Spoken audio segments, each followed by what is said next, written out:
Hello and welcome back. So today I wanted to talk about 9 reasons why narcissists abuse.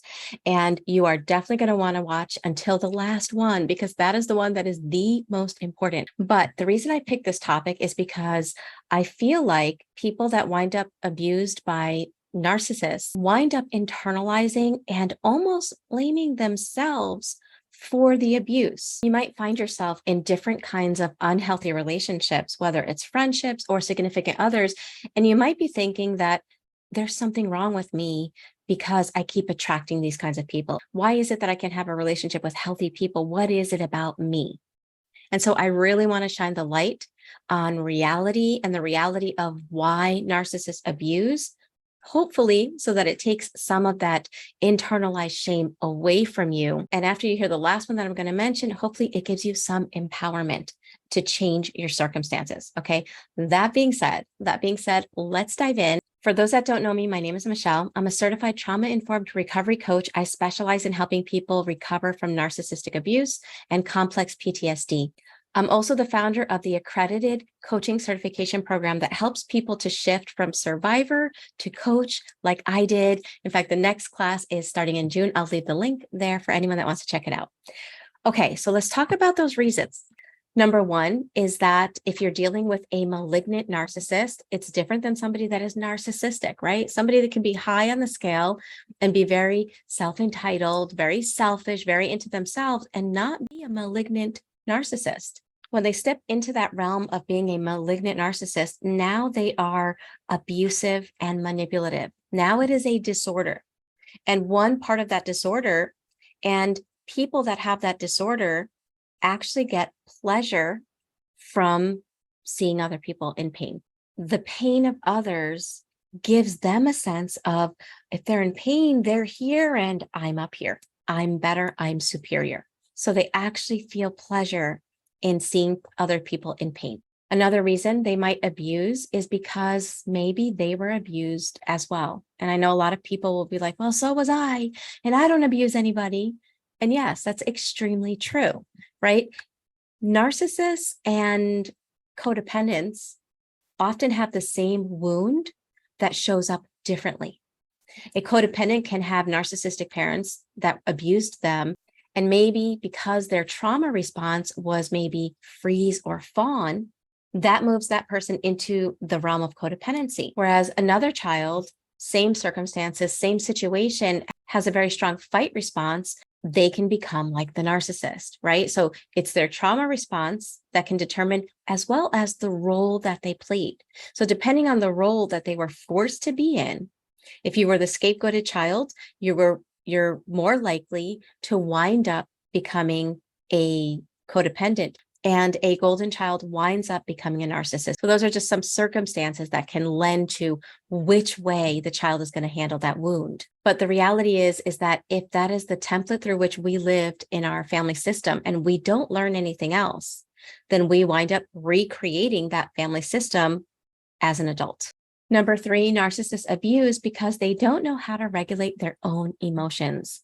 In fact, if you really watch a narcissist in narcissistic rage or having narcissistic rage, they're very much like a full-grown adult toddler. Just like a toddler that's upset when they don't get their way, they are out of control. There is no reason with that toddler at that moment where they're at that heightened state of emotion.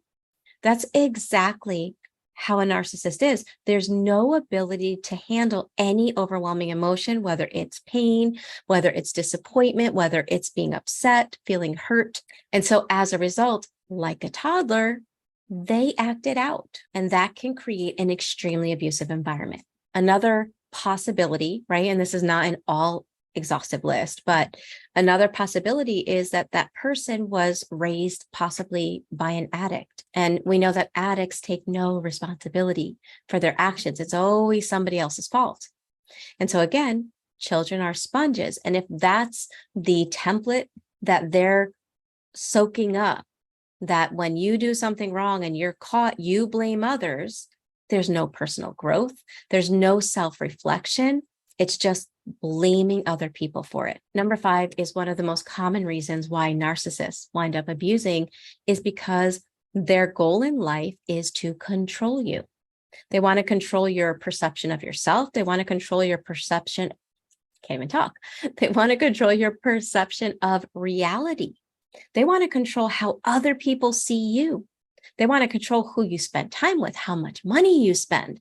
They want to control how you breathe the air. And so as a result of this desire to control, they have all of these abuse tactics. They gaslight, they erode your self-esteem, they blame shift, they project, they do all of these things, all of these manipulation tactics with the goal to keep you in whatever role they have forced you to be in, to shove you in whatever emotional state they want you to be in, right? Because narcissists don't want you happy. They don't want you excited.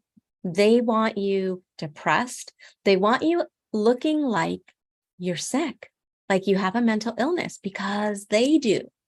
And so combining with the other one that they don't regulate their emotions, by seeing your dysregulation regulates them. They're like, oh, Michele looks mentally ill. That means I'm sane. Michelle's depressed. That means I'm not depressed. I thought I was for a second, but I see it in her now. So I'm good. And so they need to control your emotional states. They need to control how you see yourself. They need to control your thoughts. They need to control your life. Number 6, narcissists abuse because they have no boundaries. They literally don't know where they end and you begin. We always hear that expression that you're an extension of the narcissist. Well, what does that mean? Well, like my hand is an extension of me, right? It's still mine. I could do whatever I want with it. Well, that's kind of how the narcissist is with how they view people that they consider to be extensions of them. They can do whatever they want because it's part of them. It's their right to do whatever they want, to treat that person however they want, because in their mind, there is no separation. You do not have rights. Number 7, narcissists abuse because they have no empathy. I can't tell you how many times I've had clients tell me, Michele, I could be lying on the floor crying and they'll hop over me like they're playing hopscotch, and it means nothing to them.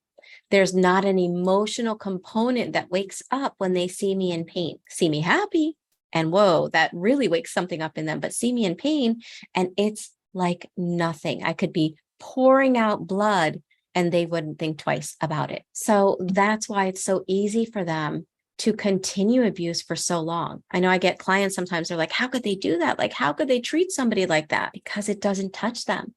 It would be like if I had no sensation in my hand and I can touch a pot that was like, burning hot and it does nothing. Well, how can I do that? Well, because I have no sensation here. I have all my nerves are dead.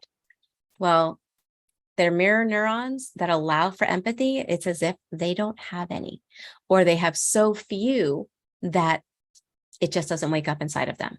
Narcissists abuse you to keep you in the relationship. Oftentimes, part of their covert abuse is to make you feel not good enough.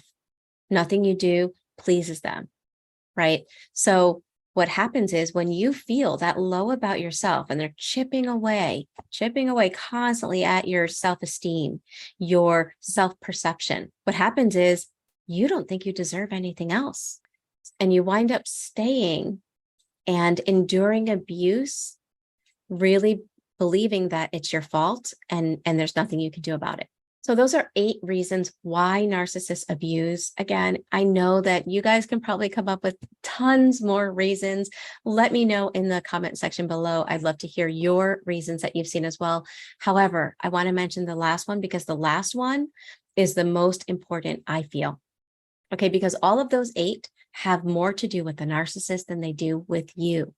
And the reality is that the 9th reason narcissists abuse or wind up abusing you is because you don't realize you're being abused. Maybe you were brought up in unhealthy dynamics, or maybe you have negative beliefs inside that the narcissist was able to hone in on, feeling maybe inferior or not good enough or unworthy for whatever reason. And the narcissist kind of hijacks your subconscious beliefs. And especially if they're a covert abuser, maybe they don't call you names. Maybe they don't scream and yell. Maybe they point out all your negative qualities to help you. It's done like, oh, it's because I care. And so on a surface level, it doesn't look like abuse, especially especially if you dealt with some form of covert emotional abuse in the past. Or it could be that you've dealt with overt abuse, so you know what that looks like. And so this more hidden form of abuse can fly under your radar. And the thing is that when we don't understand what abuse looks like, and when we don't understand what's happening, we're basically like the frog in the boiling water, right? There's that saying that if you put a frog in boiling water, it will jump out because it realizes the danger. Put it in cold water and slowly turn up the heat and it boils itself to death, which is a really morbid saying. But the idea is that the subtle things can be more deadly.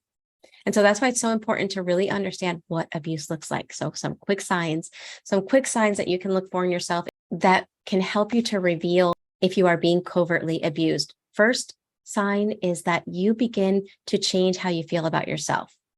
Maybe you didn't have the strongest self-view, right? Maybe your perception of yourself wasn't 100%, but you will notice after a relationship with a covert narcissist, it's almost like they've taken that weak self-perception and created self-disgust in the person. Like you hate yourself. There's such a deep level of shame that they create in the person. So that's one thing you can look for. How you feel about yourself just really kind of goes off the deep end. Another thing you can look for is a change in personality. Maybe you used to love certain things, but you don't do them anymore.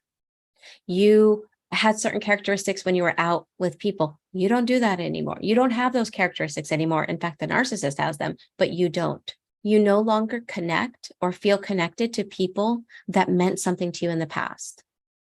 You don't feel like you have any close friends in your life. You're surrounded by people sometimes. So this is a hard one to spot, but they're people that adore the narcissist. And so they're not people that you can ever be honest with, that you can ever share something that's going on, because you know they're going to defend the narcissist and make you look like the problem. You can start to feel as if you're losing your mind. And the narcissist loves when this happens, because then they start pointing this out and saying, see, it is you. You are the problem because look at how you're changing. And, even you notice that. But what's really happening is that you are changing because the abuse, the chronic abuse and manipulation is changing your nervous system. You're getting stuck in anxiety, dissociation, in coping skills because your nervous system is overworking to try to keep you safe. So your body starts to feel out of your control. It starts to feel like it's making decisions without your conscious consent. Another thing that's happening is that when we're living in our survival for a long time, we are literally in different areas of our brain. We're in our limbic network, which if you put your fingers in your ears and they could touch, that would be that area. That's your survival brain. We're living all the time in that area, and we're not living in our prefrontal cortex. This is our thinking brain. That's why we wind up having memory problems. We wind up having difficulty making decisions. We feel like we're in a fog, because the areas of our brain that we use for executive functioning, we're not even in them. We're in the alarm centers of our brain. So if any of this resonates, and for anyone that is on this road to recovery that has been struggling with narcissistic abuse, and if you feel like you're learning and still feeling stuck, then I invite you to check out Thriver School of Transformation, where we take the focus off the narcissist and put it on what happened to us, what happened inside, what's going on somatically that's keeping us from being who we really are. And that's where the real healing begins. So if you're struggling for a long time, I really invite you to come join us in our weekly live Zoom meetings.